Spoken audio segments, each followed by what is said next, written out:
La Sociedad Española de Radiodifusión presenta... Ser... ¡Viva la radio! Podcast. Siempre. Alto en nombre de la unidad de vigilancia. Está usted completamente detenido. Le tenemos rodeado. Sabemos que usted habla muy malamente. Son las 12, las 10 en Canarias. Pues 4 meses después de la Dana aumenta el número de fallecidos. Y vamos a recomendaros una exposición. Se inauguró la próxima semana. El inicio de la Navidad, la presentación de los belenes y especialmente el próximo viernes el Fab Friday. Así explica el calvo del Space, el cabo del Space, Eduardo Gabaldón, el dispositivo. O sea que te pusieron contra la espada y la pared. Como es tu cumpleaños, te traigo un regalo. Ay, muchas gracias. Estoy nerviosa. Quiero decir una cosa, quiero ponerme un poco sentimental.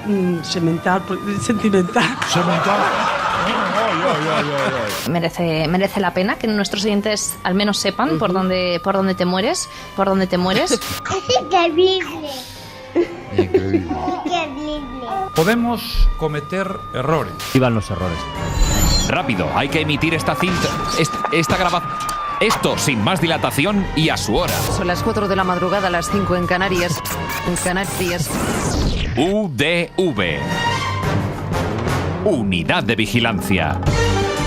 Pues empezamos nuestro informe 813 de la Unidad de Vigilancia, Isaías. 813, sí señor, reivindicando eso, que podemos cometer errores y algunos la verdad es que son para morirse. Bueno, y a veces podemos sentirnos morir sin necesidad de cometer errores. Ahora estamos en plena época, tú lo sabes muy bien, Marta, Sí, no sé por qué lo dice. En época de gripe, de resfriado, de congestión y también de anginas. Y Patricia, por cierto, sobre las anginas nos llama la atención sobre una confusión muy típica. No hace tanto de esto, ni tampoco de cuando jugábamos con el mercurio de un termómetro que se rompía, ni cuando nos quitaban las anginas sin anestesia.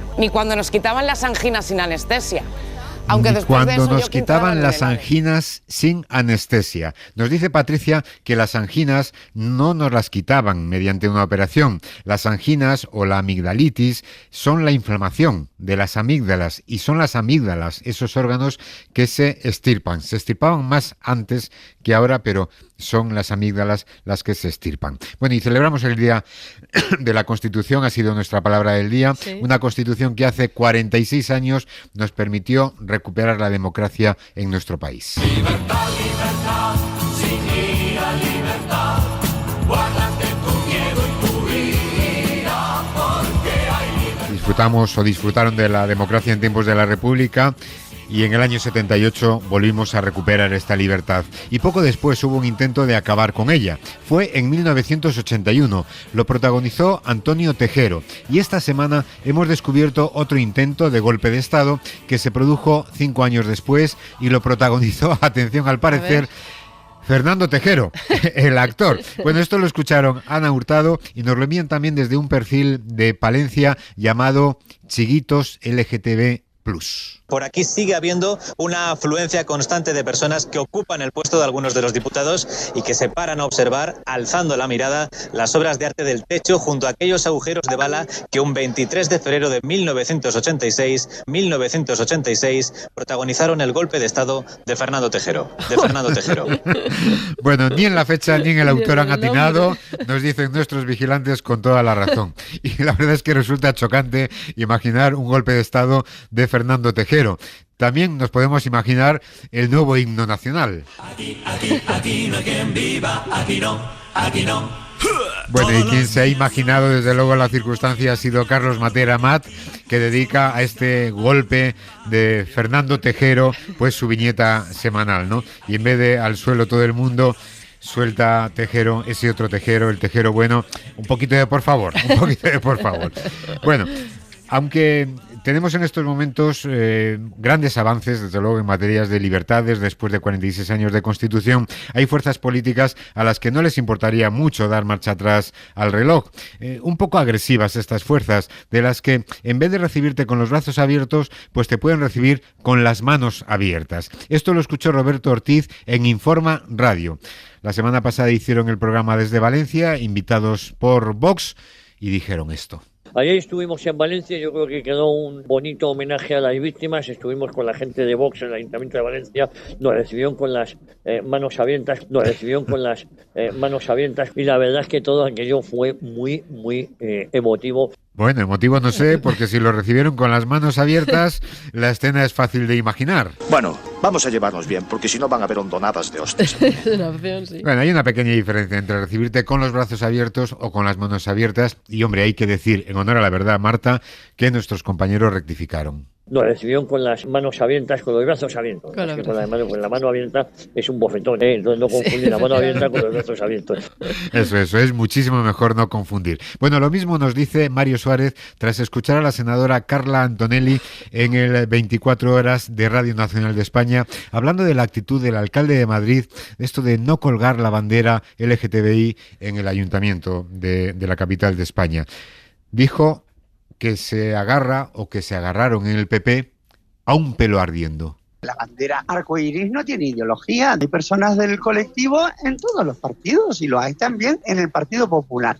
Aquí realmente lo que se agarraron, nunca mejor dicho, a un pelo ardiendo, nunca para mejor dicho, justificar en realidad una parte de su electorado, que es de la extrema derecha. Se agarraron a un pelo ardiendo, nunca mejor dicho. Bueno, tan inquietante es la imagen de agarrarse a un pelo que a un clavo ardiendo, ¿no? Pero la expresión es la segunda, esa que empleamos pues cuando alguien se vale de cualquier medio para evitar un mal o conseguir alguna cosa. En este caso, conseguir el acercamiento a esos votantes que ven muy bien no colgar determinadas banderas del balcón del ayuntamiento, de un ayuntamiento democrático. Tenemos otro dicho trastocado que en este caso nos toca a nosotros, a la cadena SER. A ver. Y lo incluimos, porque a veces la radio se escucha como se escucha y la gente va repitiendo cosas, pero ya advertimos que los autores son los del Mundo Today. Fue en A Vivir que son 2 días y lo escuchó José Antonio Padilla. Bueno, sigamos por favor con el reportaje, que la segunda parte aún es más interesante si cabe. Abrígate el cinturón, Pino, que vienen curvas. Abrígate el cinturón, Pino, que vienen curvas. Abrígate el cinturón, que vienen curvas, que es una mezcla entre abróchate el cinturón y agárrate, que vienen curvas, pero, repetimos, es una mezcla que los del Mundo Today creo que lo hicieron con toda la intención, creemos, pero bueno, que conste, no vaya a ser que nos equivoquemos después. Y también duda Laura Pérez de otro dicho sobre guantes que se puedan calzar. Está Camavinga, está Mbappé, está Mendy. Con Thibaut Courtois, que se calza los guantes, Courtois que se calza los guantes. Y claro, se pregunta Laura Pérez, nuestra vigilante, si unos guantes se pueden calzar. Alguna vez ya hemos comentado esta duda, que es que llevamos muchos años y hemos recordado que calzar, aparte de cubrir los pies con un determinado calzado, también es eso, usar guantes o llevarlos puestos. Así que sí, alguien puede calzarse los guantes, como uno se calza los zapatos, por ejemplo. Y para viajar, pues es conveniente ir bien calzado, también es conveniente abrocharse el cinturón y tener claro sobre todo a dónde vamos, es decir, refrescar nuestras nociones de geografía, que es lo que han hecho algunos oyentes en los últimos días.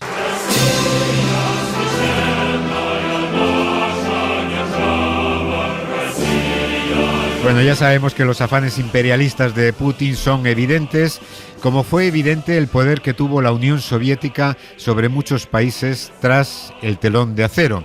Y nos hemos liado un poco. Diego Valladares nos manda este momento que escuchó en el partido entre el Real Madrid y el Borussia de Dortmund. Hablaban sobre el árbitro, de si era rumano o polaco. ¿Era rumano o polaco al final? Que no me...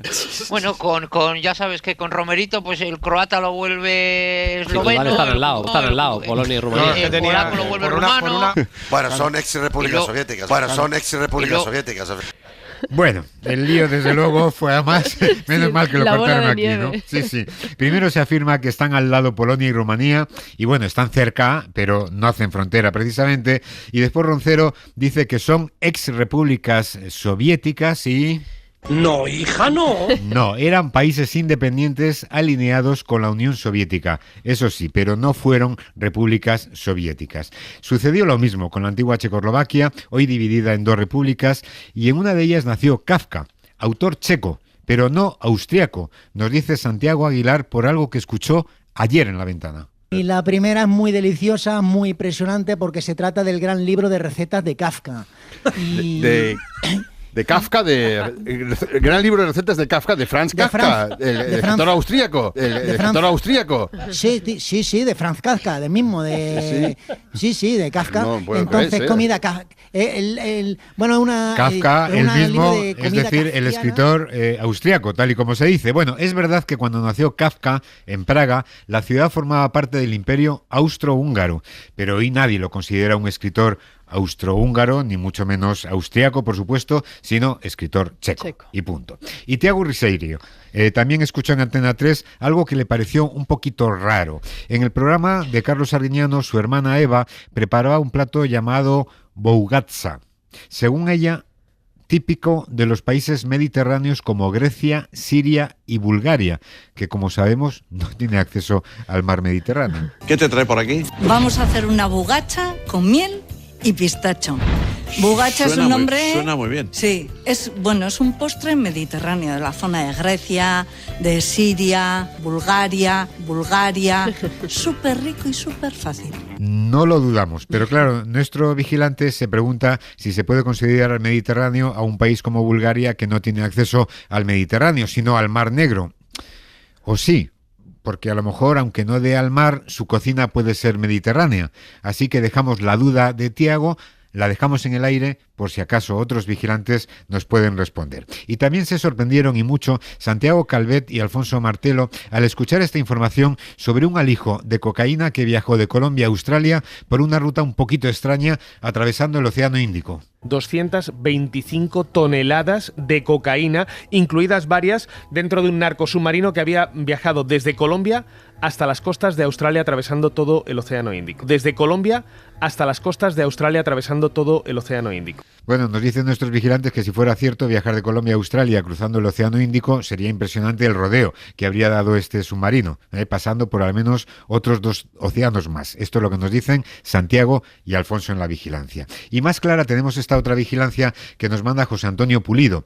Es del informativo matinal de Telecinco. Hablaban de la playa de las Catedrales, una playa hermosísima, situada, según ellos, en la provincia de Vigo. Y seguimos, que hay más, porque otra opción es ver esta maravilla. Las mareas vivas han dejado tesoros naturales al descubierto también en la playa de las Catedrales, en la provincia de Vigo. La vigilancia en este caso es doble, porque Vigo no es una provincia, eso para empezar. Y después porque la playa de las Catedrales no está en Vigo, sino que está en Lugo, está en la provincia de Lugo, ¿no? Y después tenemos también este otro error que no es de ubicación, sino en este caso de pronunciación. Nos lo ha enviado a través de Twitter el señor Ramone. El momento que vigila es este. Víctor de Aldama ha presentado al Supremo un supuesto contrato que no se ejecutó y documentación sobre cómo se desarrolló el viaje a Oaxaca en 2019. El viaje a Oaxaca en 2019, donde se forjó la relación entre Ábalos y Aldama. Hablamos del viaje a Oaxaca, que es una ciudad mexicana. Ya lo hemos explicado también en alguna otra ocasión, aunque hoy le dejamos la explicación a Cintia, que en Internet pues se dedica a explicar que la X tiene diversas formas de pronunciación en México y en este caso concreto también puede pronunciarse como una J en ciudades como Oaxaca, Jalapa y por supuesto México. Que se escribe con X, pero se pronuncia México. Así que, igual que México se pronuncia México, Oaxaca, escrito así, se pronuncia Oaxaca. ¿Dónde está nuestro error sin solución? ¿Fuiste tú el culpable o lo fui yo? Esta es la pregunta, ¿fuiste tú el culpable o lo fui yo? Porque muchas veces nos planteamos si la unidad, además de ayudar a corregir errores, que es nuestro objetivo fundamental, pues a veces contribuimos a repetirlos, ¿no? Serían errores de ida y vuelta. Por ejemplo, en Sisona recordamos visitas anteriores de La Ventana en la provincia de Alicante. Recordamos la de mayo de 2015, tras el terremoto de Nepal que mató a más de 9.000 personas y en el que España, tantas veces generosa, pues estuvo un poco rácana, según contamos en la cadena SER en su momento. Por eso España ha decidido enviar a Nepal a la unidad militar de emergencia emergencias, 40 efectivos que viajarán hasta allí en las próximas horas con 6 kilos de ayuda humanitaria. 6 kilos de ayuda humanitaria. 6 kilos de ayuda humanitaria es una verdadera mierda, y que tengan que ir 40 efectivos para llevarlos, pues nos indica que los miembros de la unidad de emergencias eran un poco flojillos, desde luego. Bueno, fue sencillamente un error. Bueno, pero resulta que hace unos días José Antonio Padilla escuchó en A Vivir pues la mínima ayuda contemplada en la cumbre de Azerbaiyán para los países en vías de desarrollo. Empezamos a conocer distintas reacciones al acuerdo alcanzado esta noche en la cumbre del clima de Azerbaiyán, en la que los países más ricos se han comprometido a entregar $300.000 anuales a los países con menos recursos a partir del año 2035.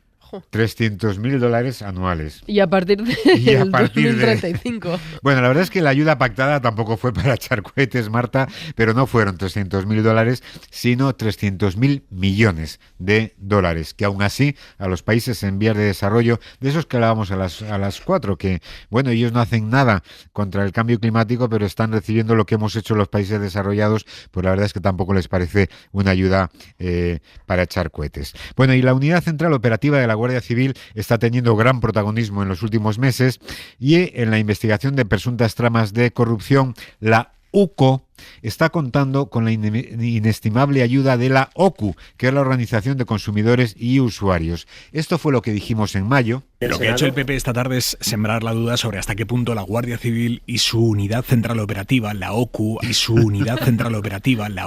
han actuado de forma independiente.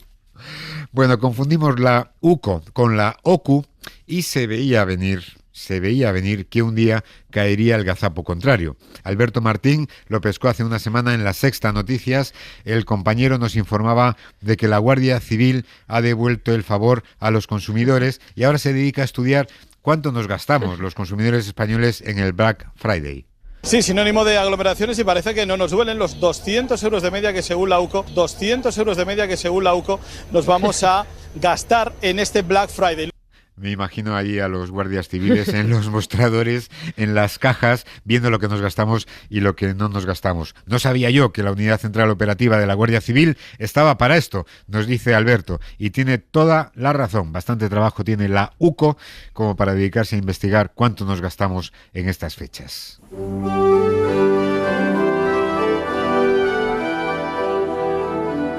Y en estos gazapos de ida y vuelta, pues tenemos lo del lanzamiento de órganos. Resulta que a finales de octubre estuvimos en A Coruña, que es una de las ciudades en las que los políticos se han especializado en lanzar órganos a sus adversarios. Al final de la sesión, Rivas ha lanzado un órgano a los grupos de la oposición. Hoy además ha lanzado un órgano. El alcalde del puerto de Santa María, Hernán Díaz, ha lanzado además un órdago, mejor dicho, a su homólogo jerezano Pedro Pacheco. Bueno, somos potencia en trasplantes de órganos y al parecer también nuestros políticos lo son en lanzamiento de órganos. Bueno, estos gazapos, estos tres, son históricos. Pero Diego Romero y Enrique López, ayer mismo, 5 de diciembre, escucharon esto a Ángeles Barceló.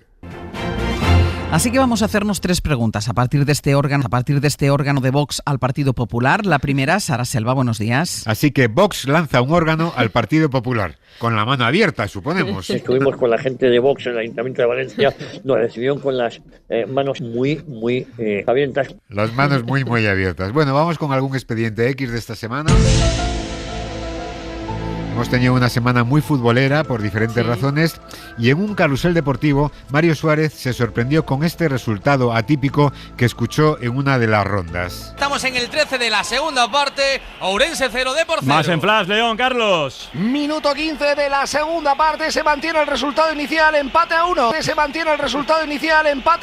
Bueno, el resultado inicial suele ser 0-0. Esto de que se mantiene el resultado inicial empate a 1 es un poquito raro, desde luego, como nos dice Mario Suárez. Y también lo es esta noticia que escuchó Juan Antonio Llorente y que por desgracia no fue verdad, porque tal y como contamos, el asesino de una mujer se entregó a la Guardia Civil momentos antes del crimen. El asesino sigue en comisaría prestando declaración tras entregarse a la policía de Villabona ayer, minutos antes del crimen. Bueno, Pues no, fue minutos después del crimen. Ojalá hubiera sido así, que se hubiera entregado antes de matar y de asesinar. Y Raúl de Azuaga, vamos con el último. En X se pregunta si una mujer asalariada no es lo mismo que una mujer que trabaja por cuenta ajena.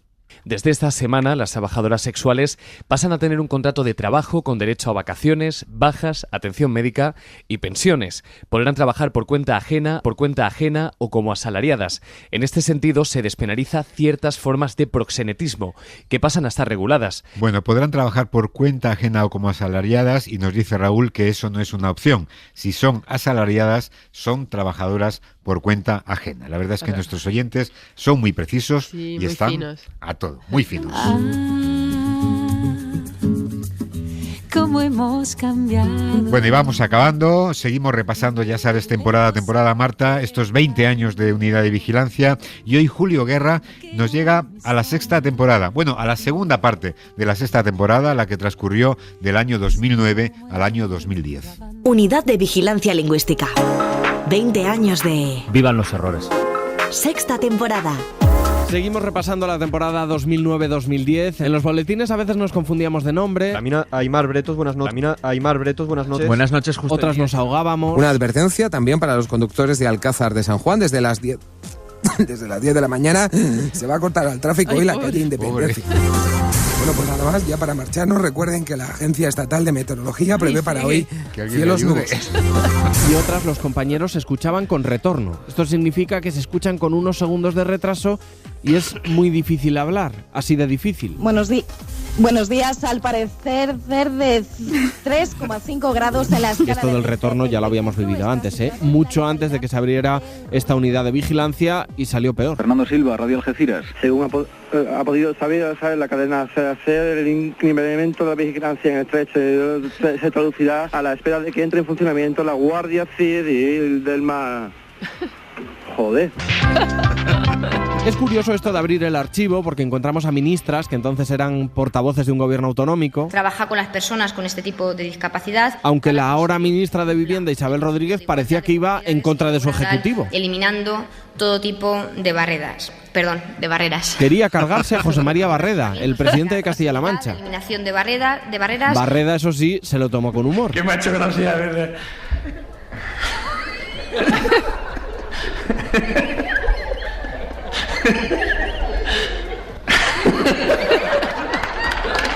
Esta temporada dimos clases de anatomía. Un derrame cerebral en un muslo.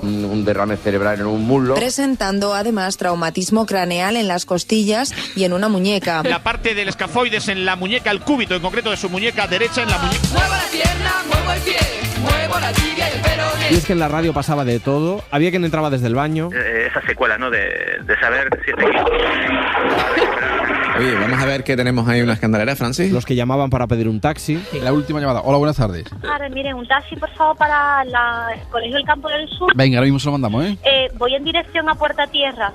Venga, vale, por ahora se lo mandamos, no se preocupe. Gracias, venga. Francino con acento andaluz. Noticia que les hemos avanzado aquí en la CER hace unos minutos. Y los que no es que estuvieran nerviosos. ¿Estás nervioso? No, yo que tengo Parkinson. 20 temporadas de vigilancias. Yo cada vez que oigo el gazapo bueno, no es un gazapo, la mujer que pedía un taxi, pidió el taxi en 2010, ahora se lo mandamos, debe estar 14 años la mujer esperando a que llegue el taxi. Bueno, es maravilloso desde luego lo que hace cada semana Julio Guerra, que por cierto, esta es la última vez que lo hace. Sí. Porque emprende una nueva ruta profesional, así que solamente le podemos decir gracias por tu trabajo, Julio, te va a ir fenomenal y te deseamos desde luego lo mejor. Por supuesto que sí. Lo mejor también lo que nos has dado en esta unidad. Y a ustedes recuerden nuestra dirección de correo, que es udv@cadenaser.com, y ya saben, si en algo nos hemos equivocado, que seguro... Lo siento mucho, me he equivocado y no volverá a ocurrir. Pues nada, hasta aquí hemos llegado. Gracias, Isaías. Nada, a ti y mejórate. Por nuestra cabeza pasan al día muchas ideas, pero no nos paramos a pensar de forma crítica. Eres tú quien va a cambiar el mundo, quien destrozará las teorías de la humanidad. En la ventana, más Platón y menos WhatsApp, con José Carlos Ruiz. Eres tú el duende oculto que alimenta mi locura.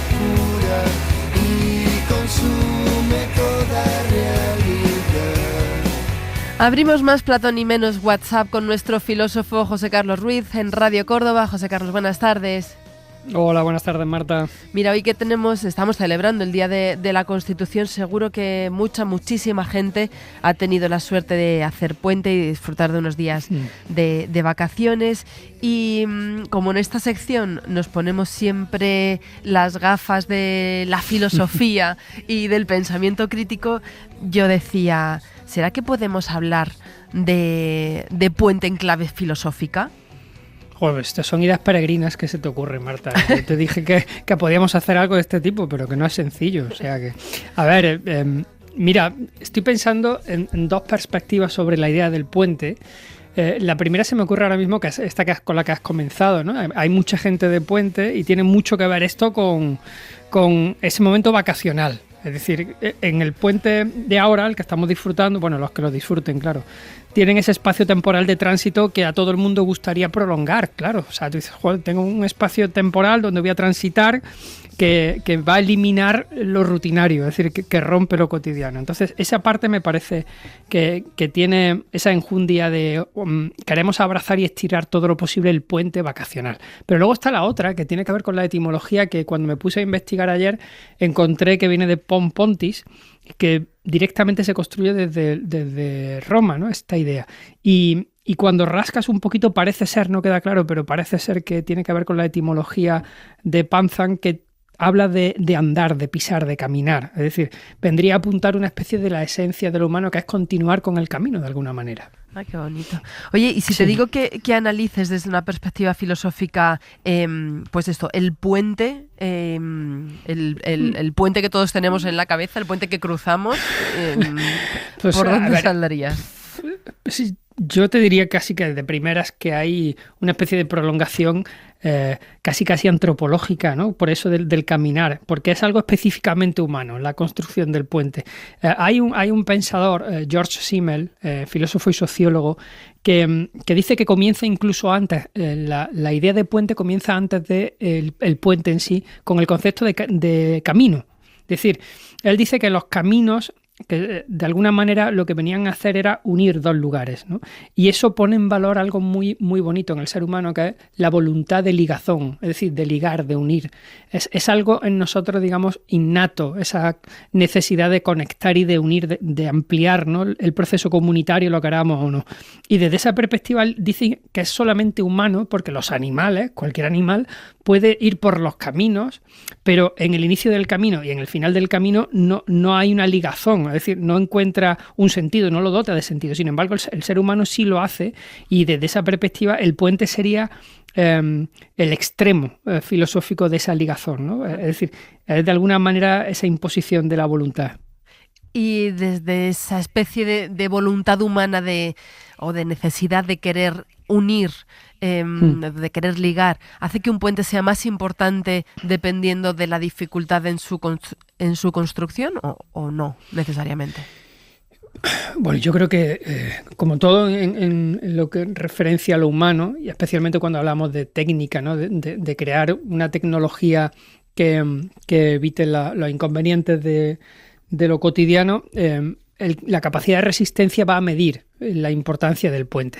Es decir, que cuando los elementos, es decir, el ser humano cuando camina y va a pie y se encuentra con una resistencia, construye un camino de 1000 maneras, pero lo hace siempre con pie a tierra, es decir, sitúa de alguna manera, digamos, la prolongación de lo que tiene que hacer abriendo caminos de una manera más o menos difícil. Pero claro, cuando te encuentras con un elemento como es el elemento líquido en el que tú no habitas, la resistencia es infinitamente mayor, de ahí que la importancia del puente, porque cuando consigues unir esos dos trozos de tierra dotándolos de sentido a través de un elemento que has construido, lo que vienes a hacer, decía George Simmel de una manera muy bonita, que ese puente demuestra la extensión de esa esfera de la voluntad que tenemos sobre el espacio. Queremos dominar el espacio y ya no solamente el territorio, es decir, lo que es tierra, sino que también queremos superar los inconvenientes que trae el agua. Y me parece una reflexión muy interesante, ¿no? Eso de la voluntad de dominar el espacio de cualquier manera. Supongo que estamos hablando de puentes físicos, pero también hay puentes metafísicos. ¿no? Igual que se unen dos orillas, también se pueden unir dos espacios diferentes en la historia y en la historia de la filosofía. Yo no sé si hay pensadores o pensadoras que hayan sido una especie de puente entre épocas o entre corrientes filosóficas. Sí, hombre, o sea, hay, bueno, a ver, todos los que han estudiado filosofía y nos están escuchando seguro que se acuerdan de los presocráticos. Los presocráticos venían a hacer una especie de puente entre el mito y el logos, porque a pesar de que daban una explicación más o menos científica, siempre estaban preñados. Es decir, aquí hemos hablado mucho de Pitágoras y de esa mezcla de misticismo junto con racionalismo y matemáticas. Eran un puente entre la transición de esa antigüedad buscando un proceso de ilustración.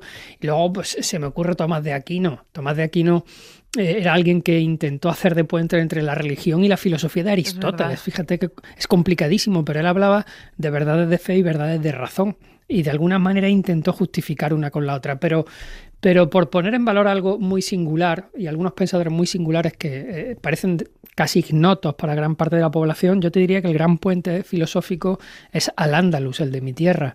Es decir, eran filósofos, Averroes, Maimónides se conocen un poco más, pero luego está Al-Josami, Al-Gafeki, Ibn Saidún. Es decir, son pensadores, médicos, científicos que de alguna manera hicieron de puente entre el pensamiento islámico y la filosofía griega y han pasado desapercibidos y mira que son de aquí, de la tierra. Sí. O sea que, fíjate, yo sería los que quizás más pondría en valor como el elemento puente.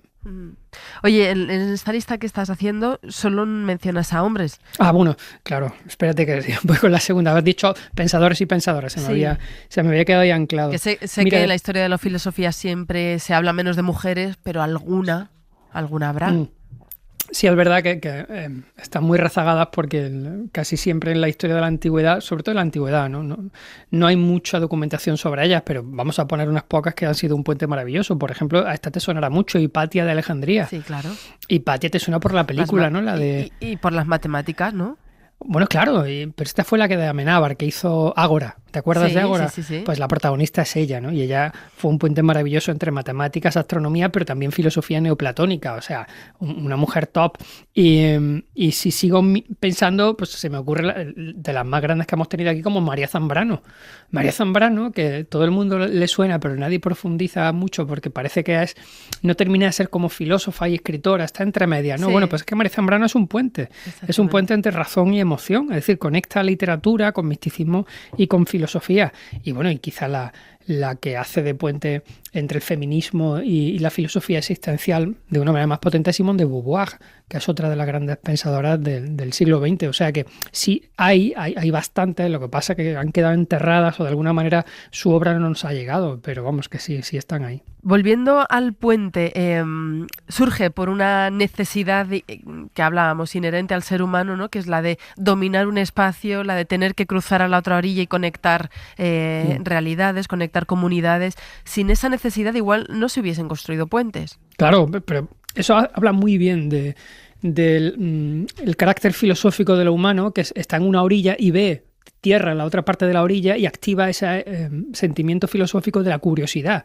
Es decir, hay, aparte de esa voluntad de unión de la que hemos hablado ya, la curiosidad unida a la voluntad de dominar la naturaleza, yo creo que han sido los grandes estímulos de la creatividad humana, y a partir de ahí, esa voluntad creadora lo que hace es que nosotros nos percibamos, cuando tú estás en una orilla y estás viendo otra orilla, te percibas como un elemento proyectivo, es decir, nosotros proyectamos, pensamos en el futuro desde una visión, y esto es muy, muy singular a la hora de decir, vamos a construir algo que yo ya me visualizo en la otra orilla del puente sin que exista el puente, y a partir de ahí la voluntad de creación se pone en marcha, ¿no? Y a mí me parece que es una esencia de lo filosófico.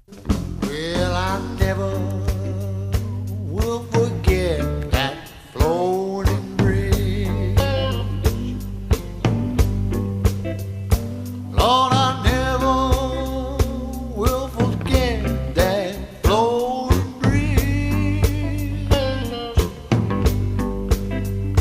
Lord, I never will forget that floating bridge.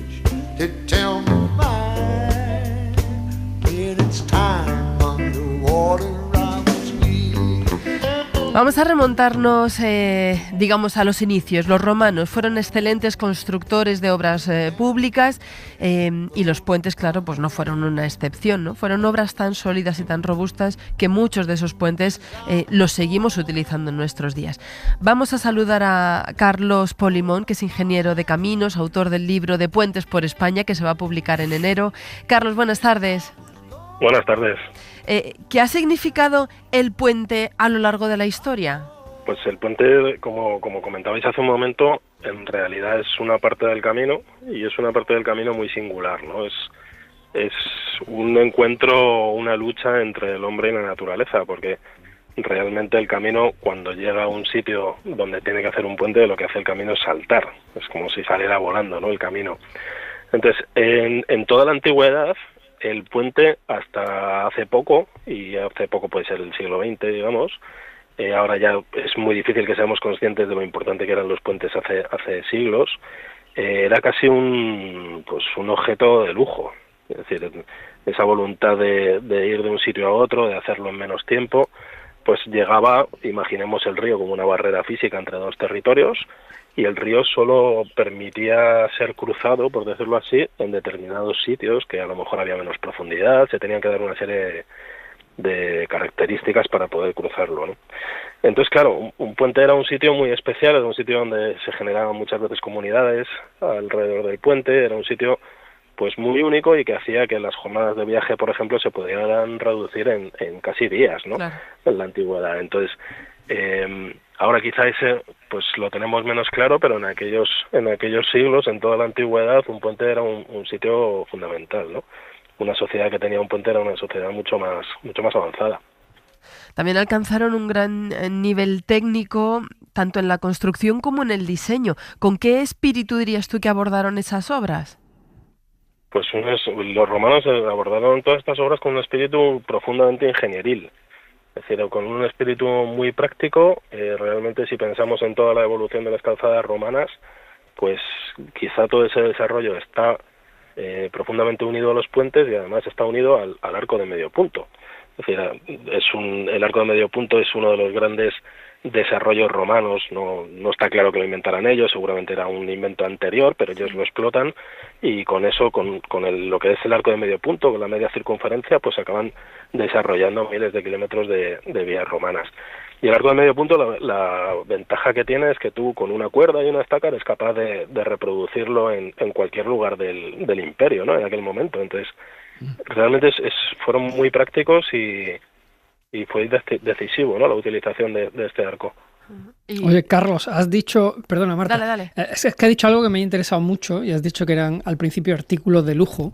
Y claro, se me ocurre, no sé hasta qué punto, estudiando los puentes o la historia de los puentes, podemos encontrar un reflejo de la historia de las sociedades que hay al lado. Tú que estás dedicado a esto, ¿se podría llegar a deducir, no sé, el avance sociocultural, político o científico, seguro, y técnico? Eso lo tengo claro, pero quizás los otros, ¿no? Es decir, los adláteres, ¿se pueden llegar a deducir analizando esa historia de los puentes? Bueno, yo me he dedicado mucho a profundizar en la historia, no quizás desde un punto tanto histórico, porque yo soy ingeniero, pero sí desde un punto de reflejo de la sociedad, ¿no? Y solemos dejar las obras de ingeniería y las obras técnicas de un lado de toda esa expresión social, ¿no?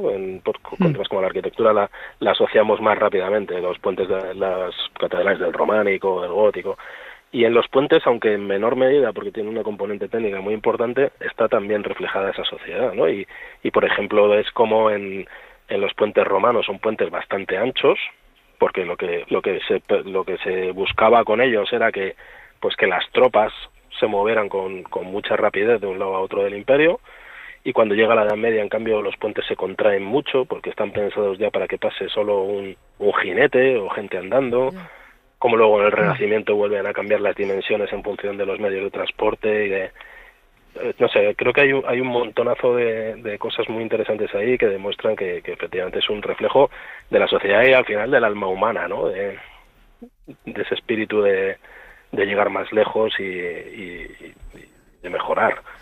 Oye, Carlos, y después de haber estudiado tanto los puentes, ¿cuál sería para ti, no sé si puedes elegir uno, el más representativo El puente romano, por acotar un poco más representativo que tenemos en España. Bueno, el puente de Alcántara. Para mí hay dos. El puente de Mérida, que sería de la Roma republicana, digamos, y el puente de Alcántara, que ya responde al periodo imperial. Y el puente de Alcántara, pues no es que sea la obra más representativa de España, es que para mí a nivel de puentes es la obra más representativa del mundo. ¿Por qué? ¿Qué tiene de particular? Es un puente que se adelanta muchos siglos a lo que vendría después. Es decir, es un puente muy alto, estamos hablando de 50 metros de altura sobre el cauce del Tajo. Es una barbaridad, o sea, la impresión que debía causar en un paseante, en un caminante, en un viajero, el llegar al puente de Alcántara y encontrarte semejante tamaño de obra en un sitio un poco recóndito incluso de Hispania, ¿no? Que está pues llegando a Portugal por Cáceres. Sí.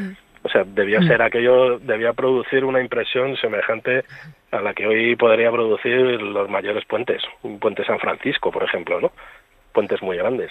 Oye, ¿tú haces turismo buscando puentes ya por curiosidad personal? Sí, yo me dedico a ellos a nivel profesional y también en mi tiempo de ocio. Me parece además una forma de conocer, pues eso, las sociedades y de conocer la naturaleza. Son visitas además muy tranquilas, porque salvo los que están metidos en medio de las ciudades, pues realmente están en el campo. Es donde te das cuenta de la ingeniería que hacemos, ¿no? Seguimos haciendo hoy en día en medio de la naturaleza. Es una forma de turismo que yo recomiendo y bueno, que podréis ver en enero en este libro. En este libro. Y fuera de España, ¿tu puente que recomendarías a cualquiera que sea apasionado por los puentes? ¿Cuál sería? Hombre, yo creo que el puente de Brooklyn en Nueva York es... Sí, ¿no? Es icónico, lo mejor que hay. Es un icono, y luego, por ejemplo, el puente de Salginatobel en Suiza, que está en los Alpes, o sea, bueno, pues es otro puente que merece la pena hacer esa casi peregrinación, ¿no? Para los ingenieros muchas veces casi una peregrinación a ese tipo de puentes. Oye, ¿y esto de la leyenda de los puentes del diablo, de dónde surge?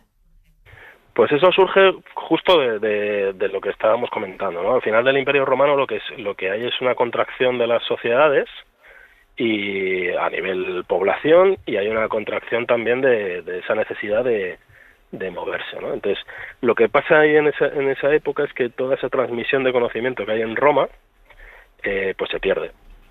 Entonces, la construcción de un puente en ciertas épocas de la Edad Media, sobre todo, que es donde nace esta leyenda, pues se convierte en una gesta muchas veces, ¿no? Y estamos hablando de puentes que pueden tardar décadas en construirse, que es complicado, se quedan sin recursos, se quedan sin medios, puede haber una crecida del río y te tira la obra y tienes que volver a empezar. Entonces hay esa cultura popular de pensar que al final ese puente no lo acaba ni el diablo, ¿no? Entonces hace esa leyenda que consiste en que un puente que no consigue terminarse, pues hay una pareja, va variando el contexto, pero la leyenda es más o menos la misma. Hay una pareja de enamorados que quiere unirse, pero no tienen un puente que les una, o una anciana, es decir, hay alguien que hace un pacto con el diablo y el diablo se compromete a acabar el puente en una noche. Qué interesante. Sí, entonces el diablo lo que pide a cambio es quedarse con la primera alma que cruce el puente. El diablo, yo siempre digo que el diablo es muy buen constructor, pero es muy mal contratista, porque lo que hace es construir a toda velocidad ese puente, pero no cierra en el contrato, por decirlo así, que la primera alma sea humana. Ya. Entonces, en todas las leyendas siempre hacen cruzar, en primer lugar, un animal. Ah, sí. Entonces engañan al diablo, ¿no? Y es una leyenda muy bonita, y hay puentes del diablo por toda la vieja Europa, por decirlo así. O sea, es una leyenda que se corrió por toda Europa, pero lo que esconde detrás es eso, es esa pérdida de conocimiento que se ha producido, y que el pensamiento social que hay detrás es que construir un puente es un problema de mucho tiempo y de muchas dificultades. Pues Carlos Polimón, autor del libro de Puentes por España, muchísimas gracias por estos minutitos en la ventana. José, estaba pensando que, bueno, estamos hablando de la importancia de la construcción de un puente para las sociedades, pero también hay una importancia en el momento en el que uno logra cruzar el puente. Claro, es que si no, no tiene sentido el puente. Es decir, la relevancia del puente está en el tránsito, la posibilidad de tránsito. Y creo que, si me apuras, digamos que es el único objetivo, porque cualquier puente que tú veas no es un espacio habitable, sino transitable. Es decir, tú no puedes vivir en el puente, no es el objetivo, a pesar de que luego está esa frase de vivir debajo del puente, ¿no? Sí. Pero todo lo relevante siempre está al otro lado del puente. Luego, el puente lo que hace de alguna manera es ampliar la categoría, podríamos decir, ontológica de los territorios que unen. Es decir, tiene 2 territorios y el puente amplía su categoría porque le infringe un nuevo sentido, ¿no? Y desde ese sentido, o desde esa perspectiva, amplía el horizonte. Y a mí me parece que darle mayor importancia, es decir, es un conector, ¿vale? Digamos que es un custodio de los nuevos espacios que ha creado, pero no es el sitio donde habitar. José Carlos Ruiz, muchísimas gracias. Una semana más, amigo. Feliz puente. Venga, Marta, feliz puente. Un abrazo. Beso.